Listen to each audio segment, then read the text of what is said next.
Hi everyone, and welcome to today's productivity program webinar. Good to see Adam, Alan, Andrew, James, John, welcome. Lynn, Neil, good to have you on this. Apologies, I just saw an email from Lottie. I think the Zoom link got a bit confused and it had the wrong time on a prior link. So that's my fault for swapping the links around. So apologies for that. Charlotte, good to have you on the call as well. David, Hazel.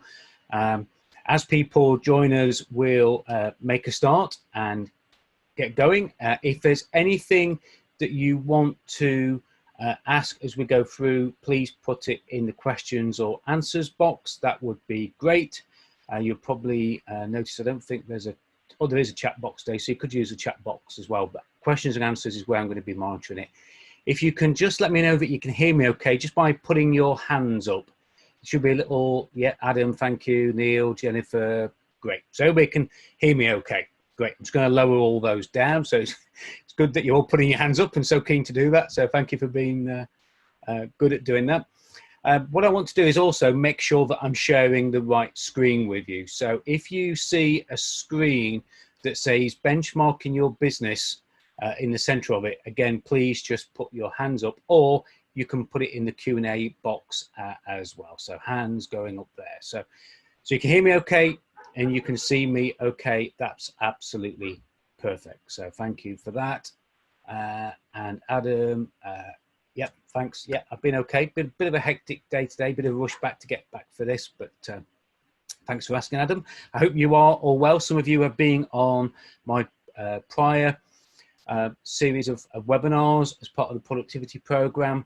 And of course, this is brought to you as part of that program, but also with the support of the University of Lincoln and the ERDF fund as well.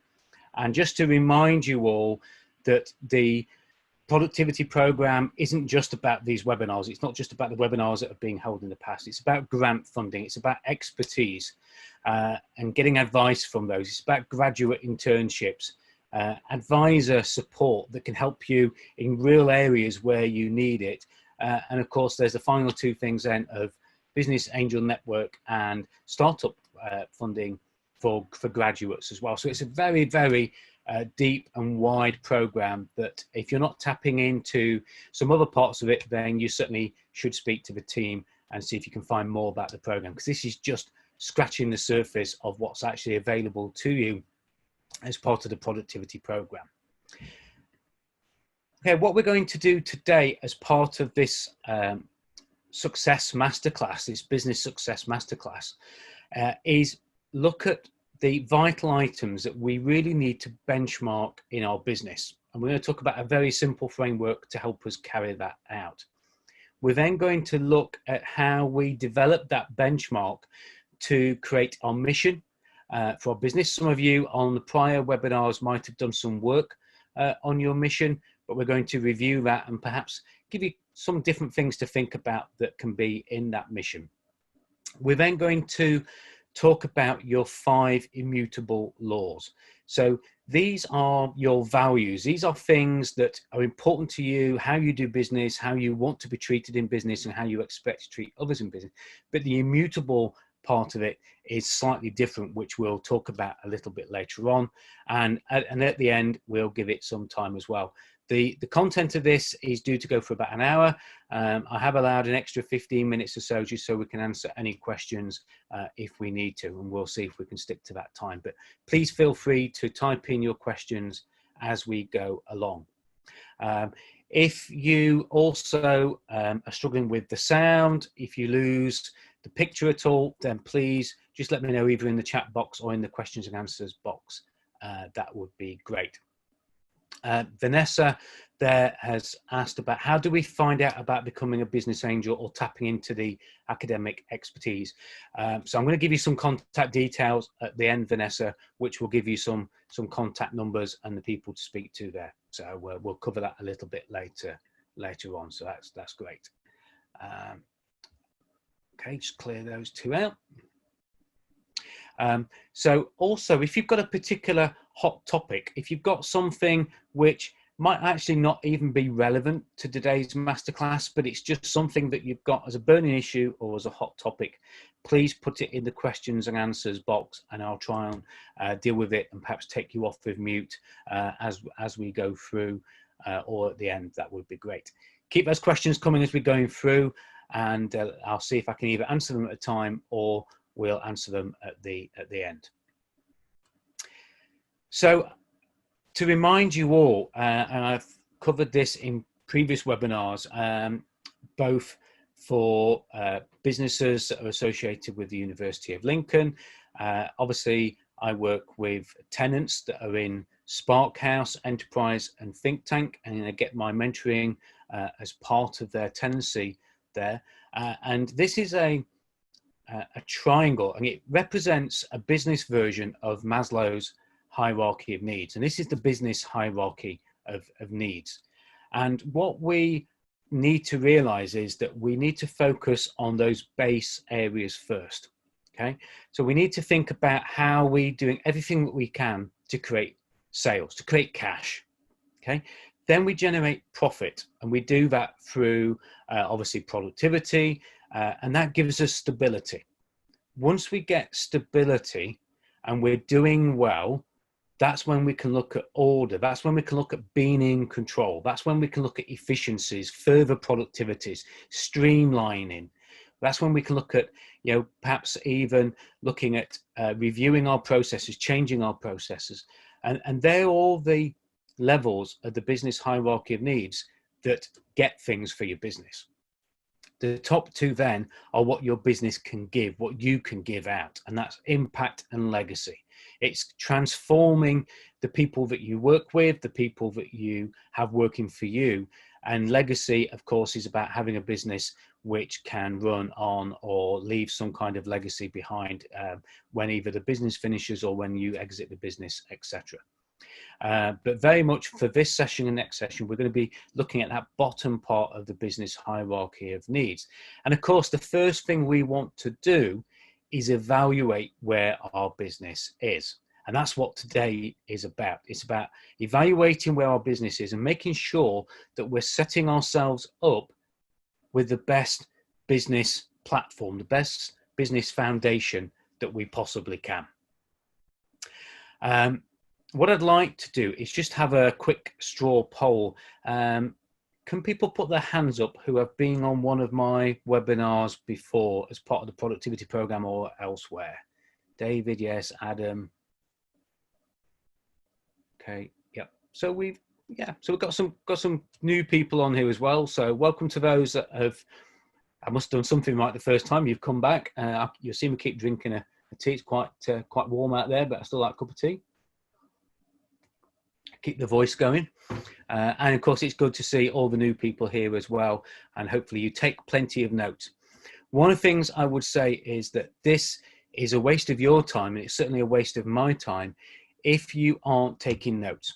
So as those thoughts come to your mind, as you suddenly get the blinding flash of the obvious or inspiration, jot it down. What I'm going to be doing at the end is asking you to think about the actions that you're going to take in the next month ahead. So the next one of these is on the 29th of July, and hopefully they're going to carry on into the next new financial year for the University of Lincoln.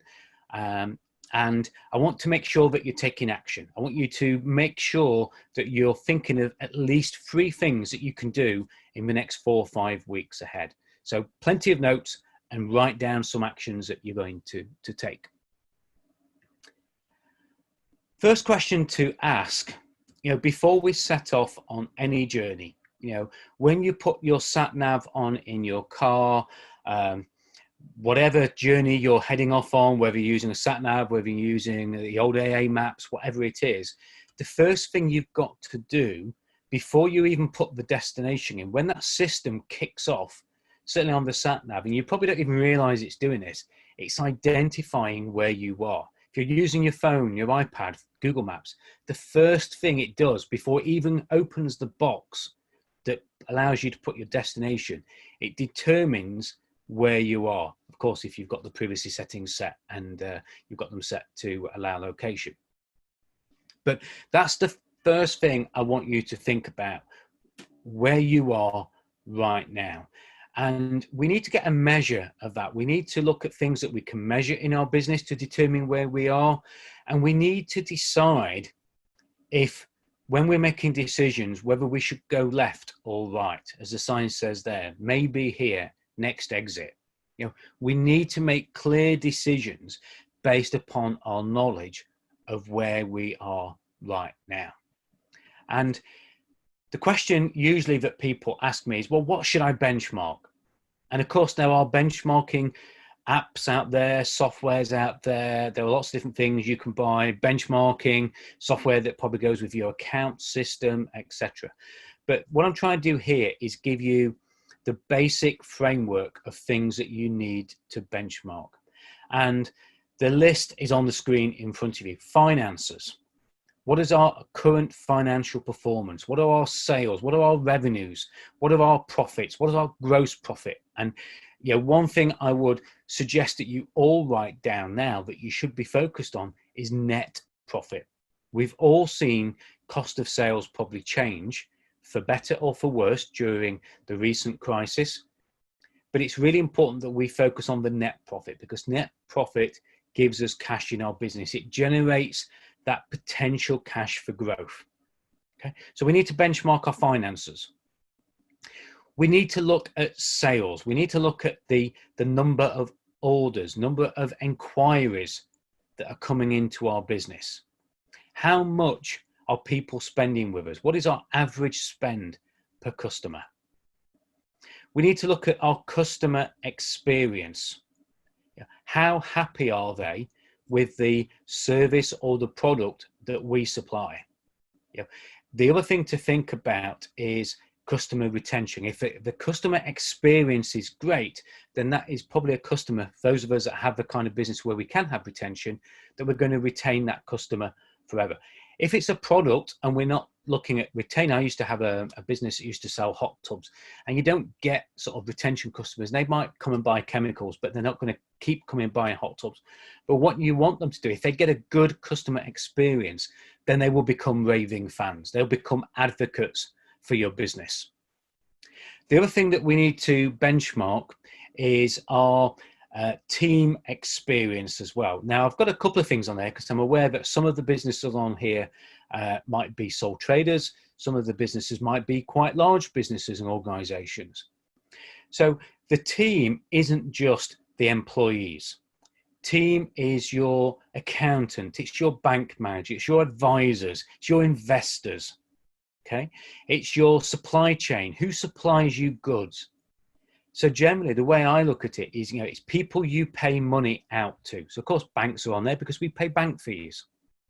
So it's people we pay money out to. What is their experience of dealing with us?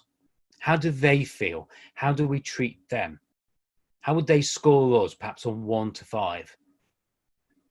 The other thing to benchmark is your personal time. Time that you spend working in the business, time that you spend working on the business. Okay, and one of the things we're going to ask you, and I want you to write this down on the note paper. This is a workshop. I'm trusting that you're going to be writing these things down, but I want you to think about what needs to change. As we go through these next few slides, I want you to circle the things that need to change, because once we benchmark where we are, that will enable us to see what needs to change. So I want you to highlight, I want you to circle, whether you're writing it down on paper, whether you've got an iPad or another tablet. Of course, other brands are available that you can use to actually make a note of what needs to change. So let's have a look at finances. When you're benchmarking, the usual way to do it is to look at your current year and potentially the previous 2 years of audited accounts or of our annual accounts. So if we think we're now in coming towards the end of June, you might say, okay, what's the 12 months or what's the 6 months leading up to June? So that goes in that first column on the left. then we might look and say, okay, what did the prior 2 years look like? And we want to think about the revenue. We want to think about the gross profit. We want to think how much of a percentage margin we're making. And we want to think about net profit. Now, there are surely other things that we can record on our financial position, but the most important ones are there on screen. Revenue, gross profit, net profit. They're the important ones. And hopefully, if we've got any accountants on this, we can agree on that. And Andrew's just asked here, can we have a copy of the slides after? Absolutely you can. And the recording is going to be made available to you as well. So you'll get the slides and the recording. If you want the slides emailing through to you, just drop me a message or drop the productivity program a message, and they'll get that sorted. Yes, so Vanessa's written here, people who owe you money, how quickly they pay. Yeah, I think that would be a real great one to add to that financial position. And it would be a great thing that gives you a gauge of what your current debt days are. Yeah, do people pay you within 30 days? Do they pay you within 7 days? What's the amount that you're owing? Yeah, so there's lots of other things that I think that will be important depending on what kind of business that you have. For me, the money that people owe me isn't actually something that's that important. And I don't say that because I'm not worried about the money, but people pay me in advance. So I don't deliver the coaching until people have paid for the month in advance or the program in advance. Okay, well, there's a couple of exceptions to that, so I keep an eye on them. The University of Lincoln is one of them that pay me in arrears, but everybody else pays me in advance. So you've got to think what financial benchmarking figures are useful for you and your business, and add those to the list. But without exception, no matter what the other ones are that you're going to add to the list, make sure you've got revenue, gross profit, and net profit. Okay, that certainly need to benchmark those and any others that you've got. If you don't know what your accounts figures are, if you don't know what your finances are, then go out and find out. If your accountant isn't giving them, they should. If you're not using a cloud-based accounting package, which should give you this information quite easily, then go and talk to whoever does your bookkeeping, whoever produces your accounts, and make sure you get those figures that are on screen there now. The other thing to benchmark is sales. Okay, so we need to look at what are our sales? What are our conversion rates? What's the average amount that a customer pays us? Yeah. For example, I know that my average billing amount per month from clients is around about £1,090 as an average. When I had the construction company some years ago, I had 3 levels. I had the house builders who paid me an average of £250 per transaction. I had the insurance companies that paid me about £2,500, and I had the commercial works, which was probably about £20,000. So we need to know what our average revenue per customer is. We can measure things such as website visitors. We can measure opt-ins.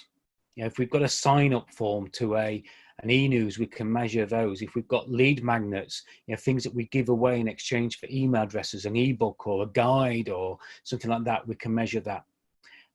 2 interesting things here is the size of your customer contact list and the size of your email list. So I can tell you at the moment, my email list is just over 7,500 people. I can tell you my customer list is approximately 28 people, some one-to-one, some in group.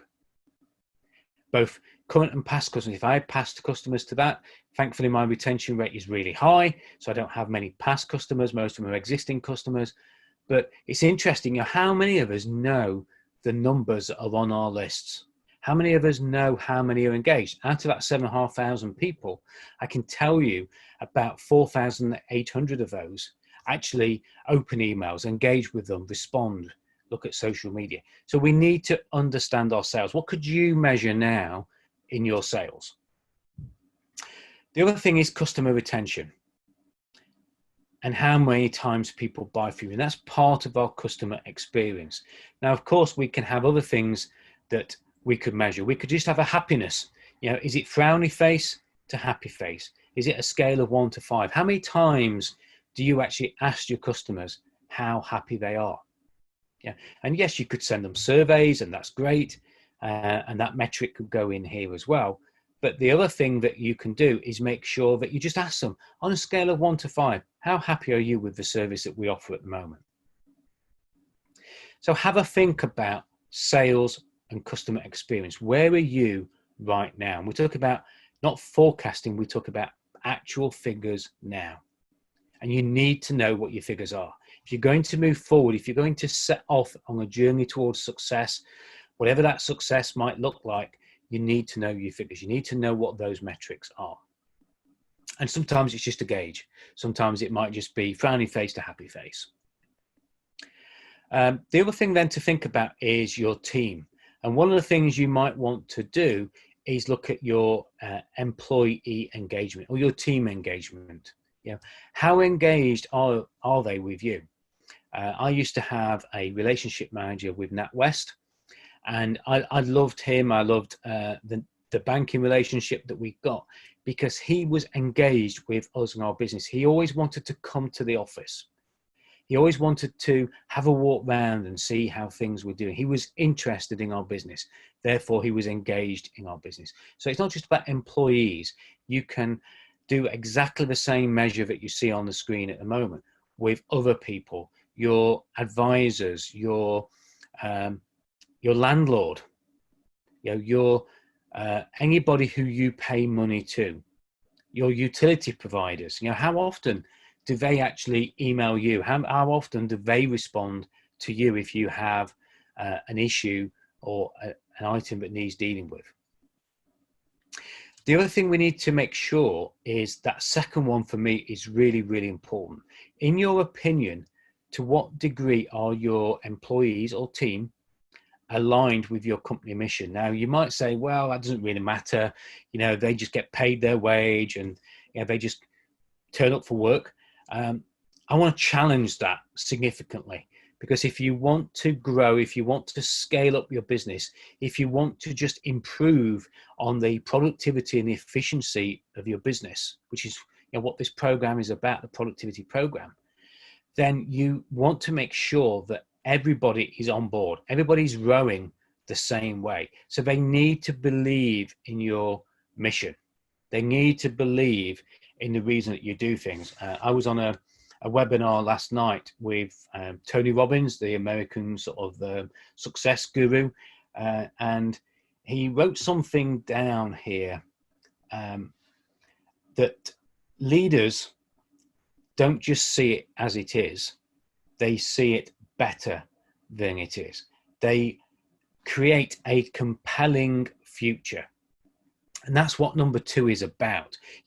I like everybody that I work with to understand where I am going and where the business is going. And I like them all to be aligned with that, because if they are, one, they're going to be great people to deal with, but also they're going to be passionate about helping me achieve the results.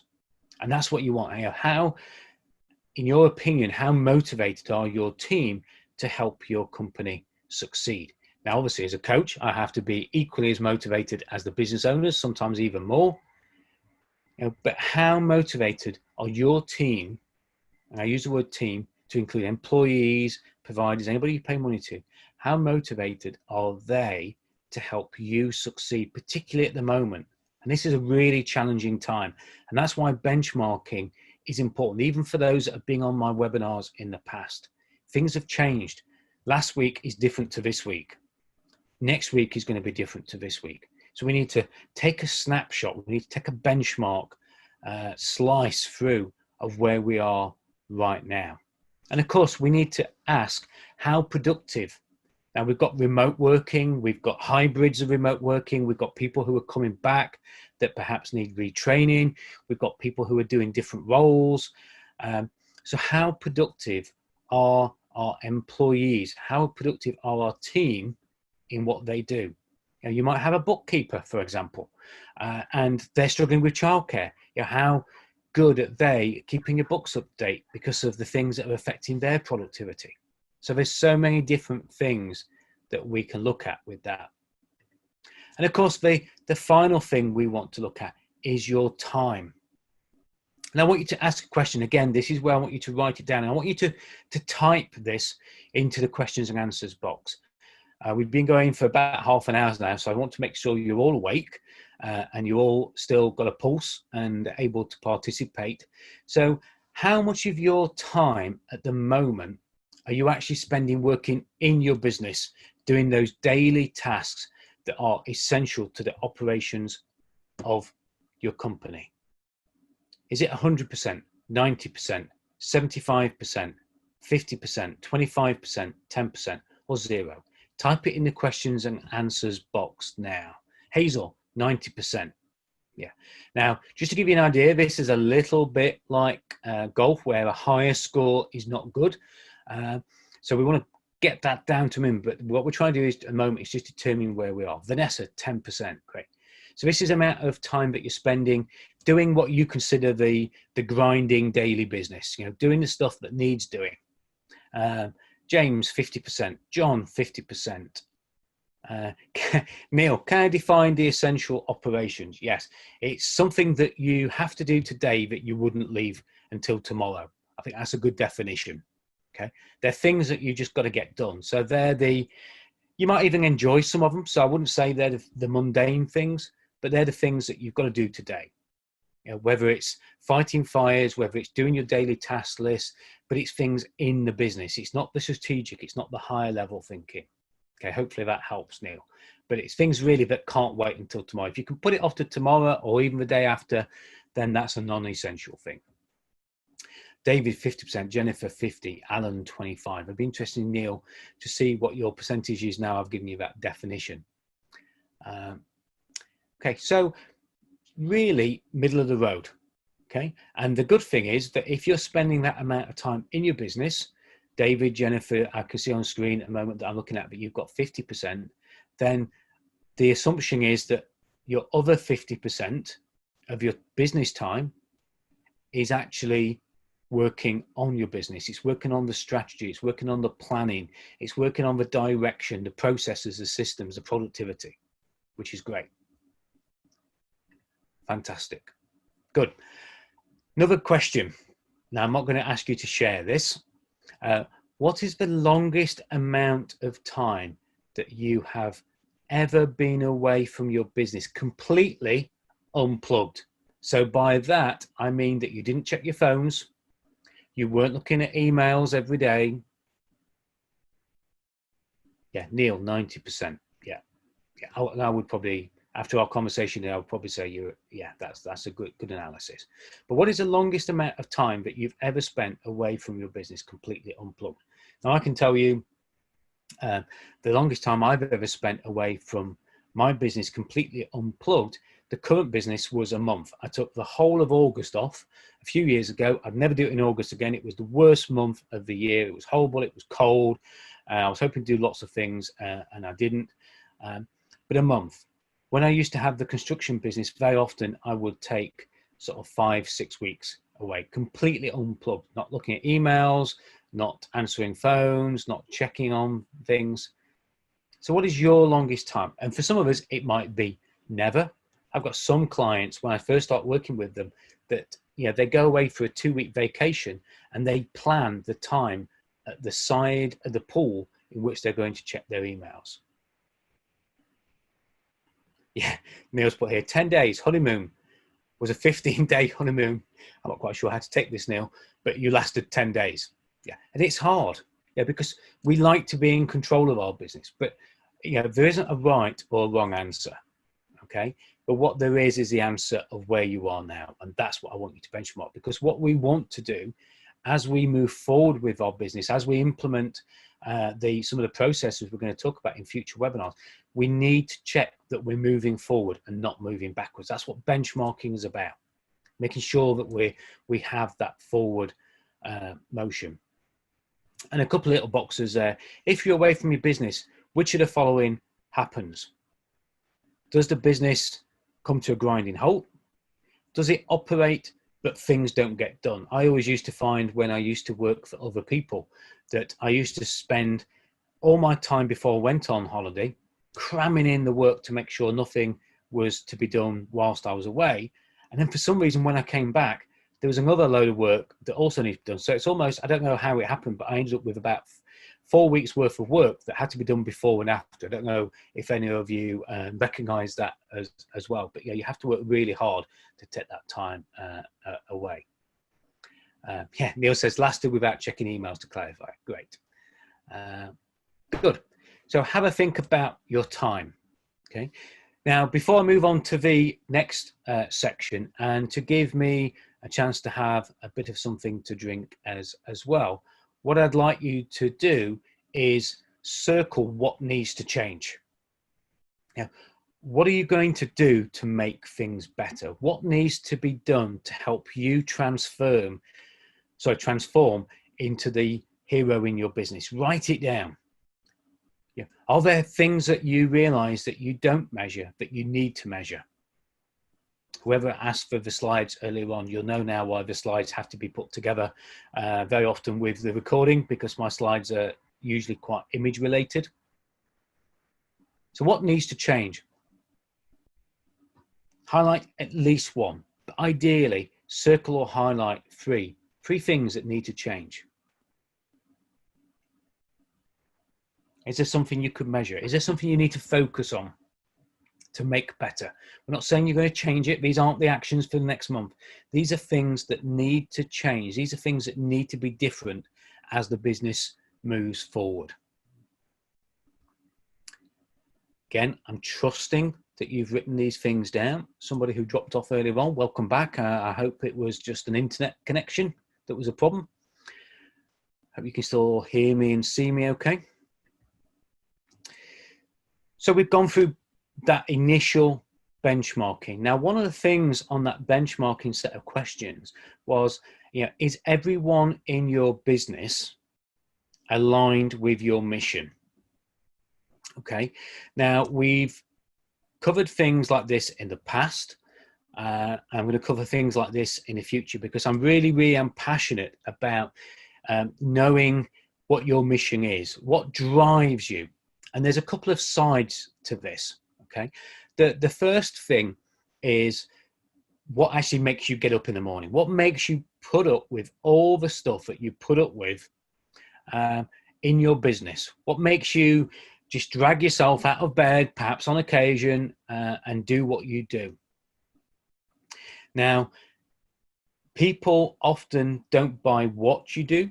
They buy why you do it. And you'll see down there at the bottom, there's a great book by Simon Sinek called Starting with the Why. But actually, you can find a TED Talk. If you don't want to read the book, and it's quite a long book, if you don't want to read the book, there's a great TED Talk by Simon Sinek on finding your why, your purpose. Okay. Now, Bill Gates, he had a great purpose. Was to put a computer on every desk in every home and every office.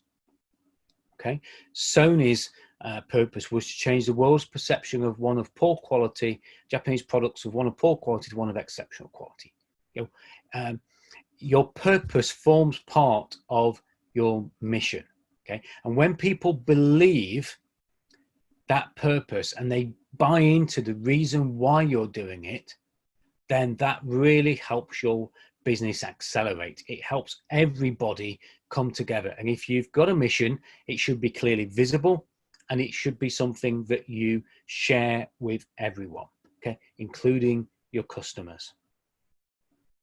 Now, the elements, a mission statement declares what your organization's purpose is, why it exists, okay, but it can also include a bit of a description. What's its function? What are its objectives? How do you do things? How do you expect to achieve that? But a good, strong mission statement should be short, couple of sentences, 3-5 sentences, absolutely maximum. It should be about the value that your business brings to your customers, to your employees, your team, and to the rest of the world. Okay, And most importantly, because this is something created by you as a leader, if you remember that Tony Robbins thing here, it's creating a compelling future. This is about saying, this is where we're going to be. This is why we do it. This is where we're heading. Okay. And you're setting it now. We're doing it as if. So you don't do a mission statement. You don't write it as a will do this. You write it as you would with benchmarking in matter of fact, in the present tense. We do this. We help people achieve this. Okay, so it's done in the present tense, and it should be inspirational, and it should be relevant, and it should add value to anybody who reads it. What we don't want to do with any of this is see where our business is going as worst thing is. It wants to be something that's aspirational. It wants to be something that's inspirational. That's really, really important. And the other thing is with the mission statement is that it should be a magnetic statement. It should be something that attracts people to work with you. Neil at Selenity did an amazing job of creating his mission statement. He realized that having the type of business that he has in Lincoln probably wasn't going to attract the kinds of graduates that he wanted, etc. So he created a culture and a mission statement that attracted not just customers, but it attracted team into his business as well. Google did an amazing job of this. People joined Google at the beginning not because of the big money. They joined because they saw the purpose of Google in making the entire world's information available to the entire world. Okay, and that's what the mission statement should do. So answer the question, what does your company strive to do and why? Is that statement of what you do and why you do it, is it clear and focused? It should be emotional. Yeah, I see way too many mission statements where they are two-dimensional. So it should be emotional. Okay, it should need to do it, and it should give a personality. It should create a connection, and also it should be something that you write once and you change very, very infrequently. Yeah, I would probably say change it every 3 to 5 years. Just tweak it a little bit. So I want you to think about your mission statement. I want you to write those things down that would be in your mission statement. Now, I'm happy if anybody wants to share a little bit of their mission statement. If you want to just give us a little bit of a detail. Now, a mission statement can be a strap line. So part of my mission statement is to enable every single person that I come into contact with and speak with to be more successful because of that engagement with me. Okay, that's my mission statement.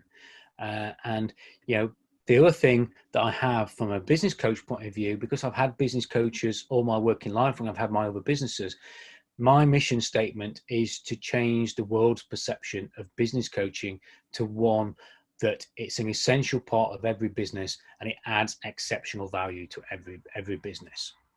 Okay, so John, thank you, John. John shared here to help our clients meet their objectives by working with them to embrace innovative and sustainable solutions that deliver real results. Great. Yeah, and I like, you know, embrace is a word. It's a connection word. Okay, and yeah, there's probably I'd like you to think about why you do that. Okay, so that's how you do it. Or you help your clients meet their objectives by working with them to embrace innovative. But a little bit more work on the why and the emotional connection there as well. That'd be great. So Vanessa, to provide advice which helps clients grow a sustainable future. Great. Jennifer, we aim to inspire all Italian children to speak English with confidence and enjoyment, providing a brighter future for every individual. Amazing. So that is, Jennifer, take my hat off to you. That's a really good one. So, you know, aim gives it purpose, inspire it creates emotional. You've been very specific there on Italian children, confidence, enjoyment, providing a brighter future. Yeah, for every individual without exception. So that's great. Lovely. So you get the general idea of that. So you need to go away and do some more work on that. And there is, get that there. There is another link there. If you go to HubSpot.com and check out their blog, in their marketing section, they have a whole list of other companies' mission statements, which might inspire you to either add more detail on your own to make it more robust, to make it more connective, but also it might give you some inspiration to create a version if you haven't got it already. So a couple of links on there, and they'll be on the slides and on the recording. So if you're watching the recording, you can pause it now and write those down. Great. Then the next thing is our 5 immutable laws. Now, values are great. So values would be things like integrity, transparency. A value for me is sleeves rolled up coaching. You know, it's getting people to do things. You know, I'm challenging you to write things down. You know, it's always about rolling those sleeves up. Okay, so values are great, but particularly during these times, what I'm seeing a lot of people do is that they're compromising on those values. And they're compromising perhaps on values because they need the work, they need the money, okay? And there's nothing, you know, drastically wrong with compromising on some of our values. And, you know, some of them have areas of gray either side of them. That's you know, I'm not saying it's acceptable, but it's understandable. But what I want you to think about is just do a list of all the values that you have in your business now. Now, if you use words like integrity, honesty, I always ask the question, so what does that mean? Who would understand it? If I told that to a 12-year-old child, would they understand what integrity means? It's got to be clearly understandable. So I want you to list down as many values that you have in your business at the moment that you can think of in your business. Now, these are values, okay? So it might be to get paid on time. Somebody mentioned payments earlier. Yeah, that's a big, big one for me. Paying people on time.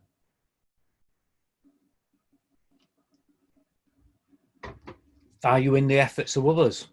Recognizing performance. What are the values that you have? Again, I'm trusting that you're jotting them down.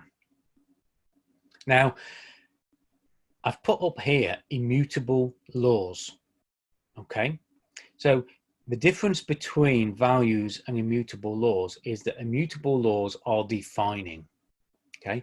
They are done without compromise. So the definition of immutable, and obviously the other dictionaries are available to the one that I looked at, but when I looked at this the other day to find the definition of immutable, it's not subject or susceptible to change, not mutable, not capable or susceptible to change, not subject to mutation, unchangeable, invariable, unalterable.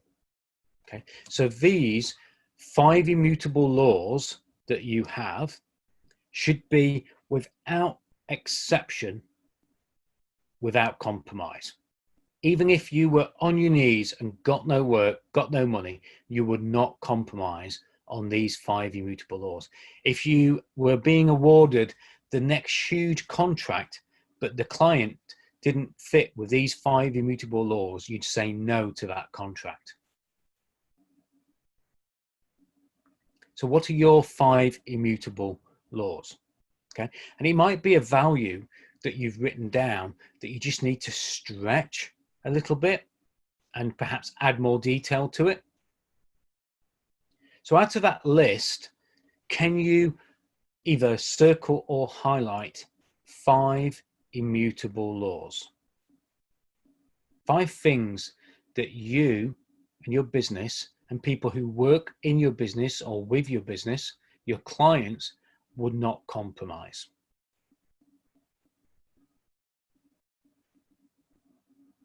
Now, one for me is, without exception, is the attitude of giving something a try.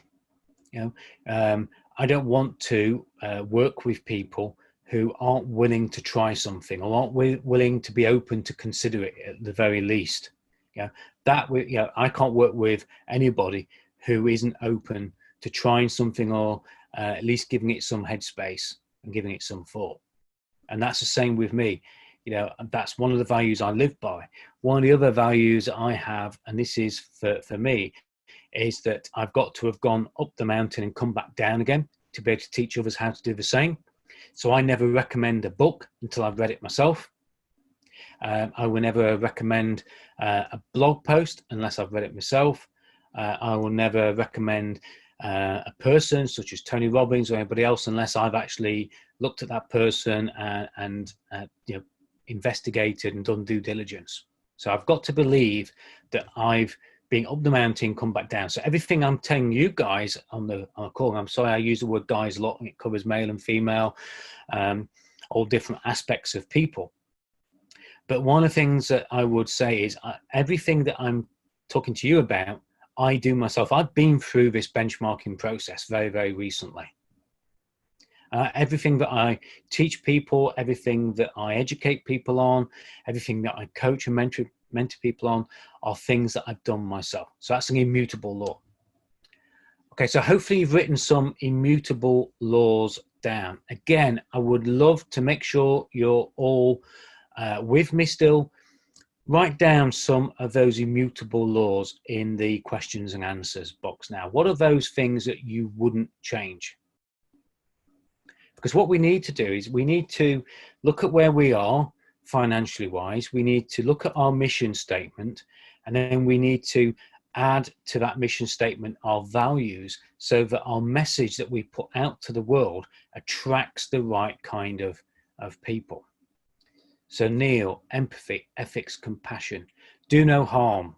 Yeah, love that one. Now, see, that to me, empathy or ethics might need further explanation, Neil. And I know obviously you're limited to how much you can put in here, but do no harm speaks for itself. So sometimes those three words, if they're really powerful, then they don't need any more explanation. So great. James, we do what we say we're going to do. We're always available to our clients. We make sure we know and understand our client needs. Great. We take responsibility. The only thing I would say in there is there's lots of we's in there. This is also, James, something that you should expect people to behave back to you in that way.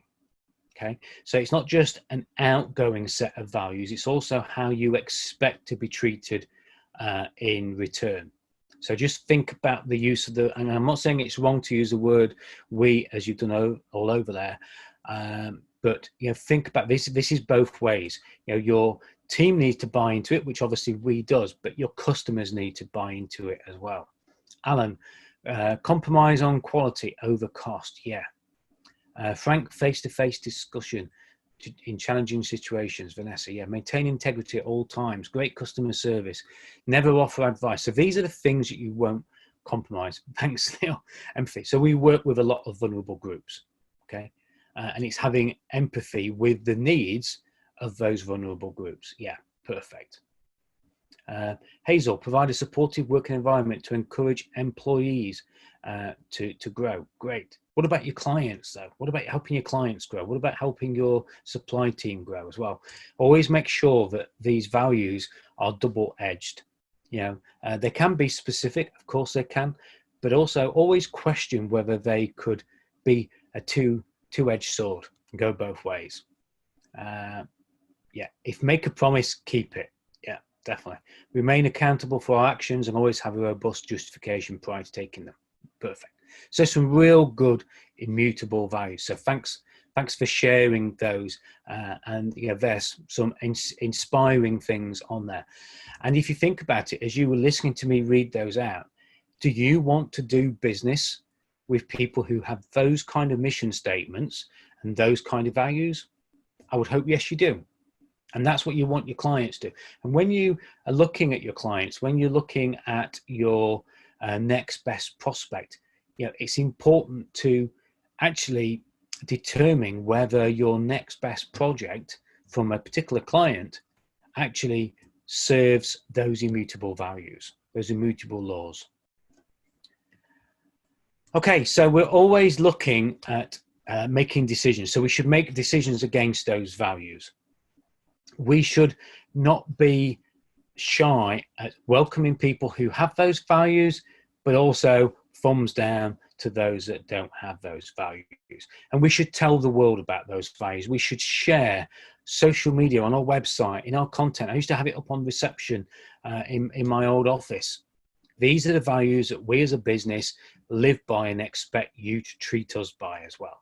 Okay, so it's really important to use those immutable laws. Okay, we've got 7 minutes left of the hour, and then I'll open it up to questions and answers just after that. But we need an action plan. And this is where I'm going to trust you. I'm going to make sure that you write something down, because in the next session, what I want you to do in between, if you're not connected with me on social media, LinkedIn, Facebook, please do so. If you want to find me on Facebook, you probably won't find me under Simon Meadows, but you'll find me under Sterling Coaching. But what I want you to do is I want you to let me know. If you want to email me, fine. If you want to put something in the tenants talk, if you're a tenant at Sparkhouse, great. But I want you to commit to taking 3 actions. Okay, I want you to do 3 things in the next sort of, I suppose, 30 odd days. So go, have a look through your notes at the moment, go through all those little things that you've had a think about. And I want you to start writing down things that you can actually start to put together into an action plan that's going to give you prosperity. Okay, and I want it to be an attitude of driving you to success. I want it to be an attitude where you are moving the plans around, you're working the plans. We'll talk about that in the next slide in a second. And an attitude of I can do it, not that I don't have time to do it, or I'll do it later. You've just given me some values. If you make a promise, keep to it. Make yourself a promise, Vanessa, that you're going to do the 3 actions that you've got. Live by your values. Now, it's really important to work your plan. If you're looking at growing your business, it's a bit like the pumpkin farm. Now, actually, that's not a Photoshop. That's a real size pumpkin. And over in the States, they're just mad at growing these giant pumpkins. And the reason they do that is that they have a very careful plan of how to grow that giant pumpkin. They trim off all the unwanted rotten plants, rotten fruits. Are they fruits? Gourds, aren't they? But you know what I mean. They trim off all the things that are rotten. They make sure that the one that's the strongest is nurtured. Okay, they keep reviewing it, they keep feeding it, they keep watering it. So when you create this action plan, what it's got to do, it's got to have some kind of structure that's going to help your business to grow, to be more successful, or to get back on track. It should be emotional. When you write down these 3 steps, what I want you to think about is, and I love the way that, I can't remember who said it here, Vanessa, remain accountable for our actions and always have a robust justification prior to taking them. What I would say is part of that justification is the feeling that you put. How will you feel when you've achieved it? So it's not the results themselves. How will you feel when you've got those results? What kind of difference will it make? And of course, what we want to do is we want to have a clear view of what these actions look like. You shouldn't look at them in 2 days, 3 days time and think, what did that mean? You know, how many times have we taken notes at a seminar or webinar, we've written something down and we've gone back to it 3 days later and we're not sure what we meant by it. I want you to be absolutely clear on what your 3 actions are. So look through your notes. What are the 3 actions you're going to take within the next 30 days or so, before the next time that we're together here? If you want to share some of those actions now, please put them in the questions and answers box. I'm open to any questions now for the next 15 minutes. Those of you who want to stay, either listen to other people, have their questions answered, or ask questions of your own, that would be great. Type them into the questions and answers box, and I will go through them. I'm just going to clear the prior questions first, just so I've got a bit of an idea of where I am. Okay, so questions in the questions and answers box. Somebody asked at the very beginning about accessing part of the productivity program. Well, there's a set of contacts up there now. You can either check out their website, productivityprogram.co.uk. You can email them at productivity@lincoln.ac.uk. If you want to be involved in it, if you want to supply services to it as a business angel, I think somebody asked about, then you can go through the website, look at the email, or just give them a call on 01522 837 877. And there's an alternative number there as well.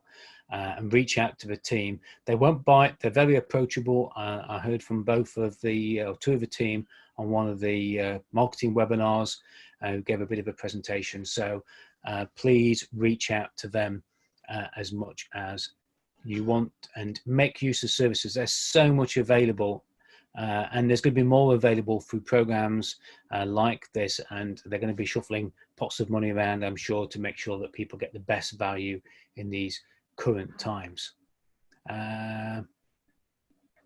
Let's just go through any questions, anything that you want answers to on what we've talked about. Yeah, so James has put some up there. Actions, no sales data, number of clients, great. No customer experience, know and define the mission statement, have 5 immutable laws, great. Do our clients fall into these? What are we looking for in new clients? Yeah, the thing is with this benchmarking, it's about seeing where the business is so we can measure the progression that we've made against it. But it's also about making sure it's in our marketing, it's in our sales, it's in our customer service documents. You know, all of those things that we talked about right at the beginning up here, finances, sales, customer experience, all of these things can be affected by our mission statement and by our values. Okay, and these immutable laws, these are values that should not be compromised. As Vanessa said, make a promise, keep it without exception. So come on, don't be shy. Any questions? Any questions on what to benchmark, finances? Any questions on looking at the mission statement?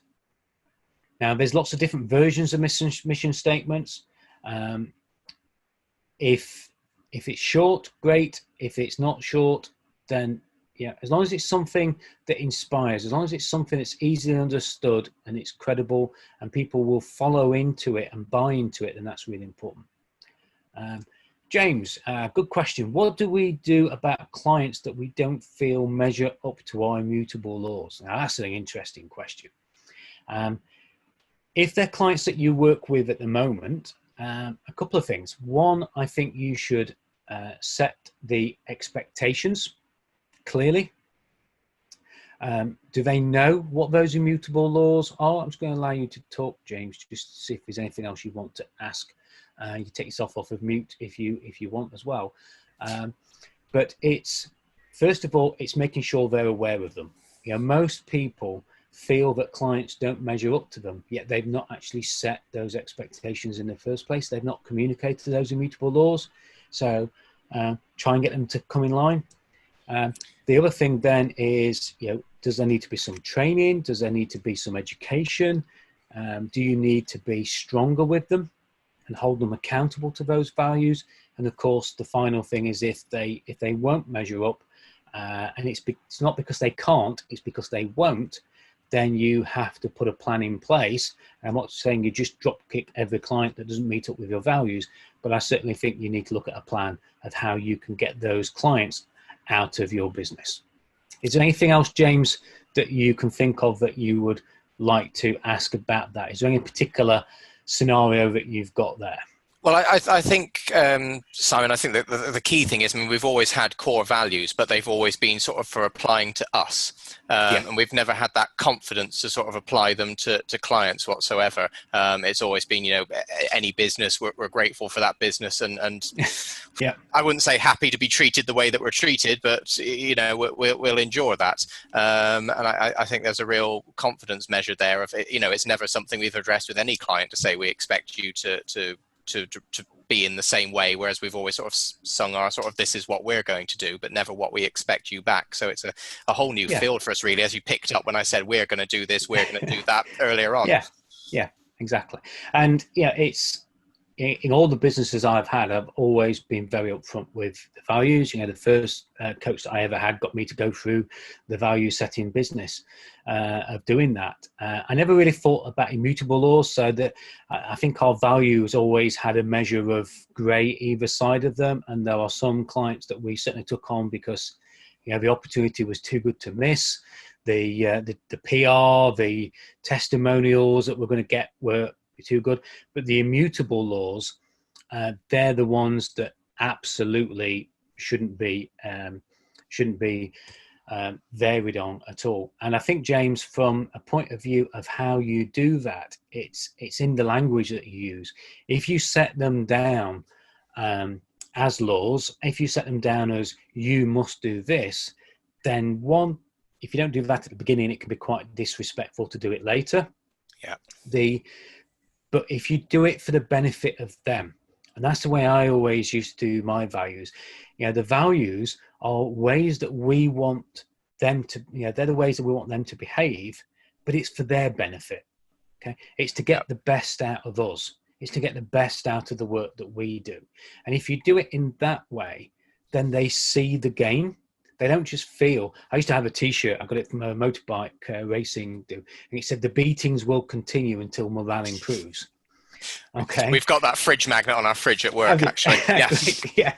And we don't want to be doing that with our clients. We don't want to say, "You're not doing this, you're not doing that." You know. Yeah. What we need to do is make them feel that by working with us in this way, they're going to get the best out of us and therefore get the best result themselves. And if you do it in that way, when you first introduce them, then it's a win-win. And all these, you know, values and immutable laws should be win-win. Yeah. Does that make sense? That's brilliant. Thank you. Yeah, great. Okay, I'll just let you mute yourself up there, James, if you can. Yep, Adam's put there, thank you. Gut feeling is to change who I serve, therefore my mission statement. Great. Got to get finished up there. Take care. Great. If any of you need to jump off, that's absolutely fine.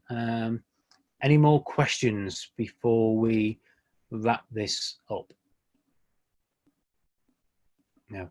I think in the email that was sent out, you've got the topics for next time. Off the top of my head, I can't think what they are. I've rushed back for this quite quickly. So really look forward to seeing you on the next session. Remember to check out the productivity program. Remember to take the actions that you've set yourself, and I trust that you're going to do that. And it's the same time, 3:30, to avoid all confusion, 3:30 on the 29th of July. And if you've got anything that you want to update me with, reach out for, I'm happy to field any emails, any messages on social media. And of course, the productivity team are happy to help answer any questions that you have as well, and offer any services that they can to help you be more productive, be more efficient, but most of all, be successful. Great. Well, we'll wrap it up there. Thank you very much. It's been a pleasure, as always, to speak to each and every one of you.